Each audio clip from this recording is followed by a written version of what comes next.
Hello guys, good morning. Ang kagandahan ng may tanim na mga puno ay makakapitas ka kung kailangan mo yung kanyang mga bunga. Tulad nito, yung kalamansi. So, ito pinipitas lang namin dito sa ating bakuran. So, yan guys. Marami man bunga.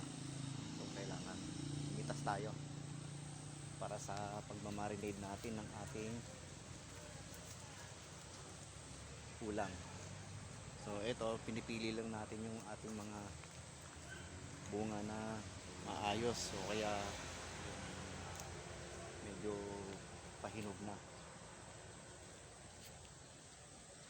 Pwede natin pitasin lang kung ano yung kailangan pang araw-araw, so menos gastos tayo. So yun guys, so mga may bakuran dyan, magtanim-tanim na para may mapipitas tayo. Good morning, good morning.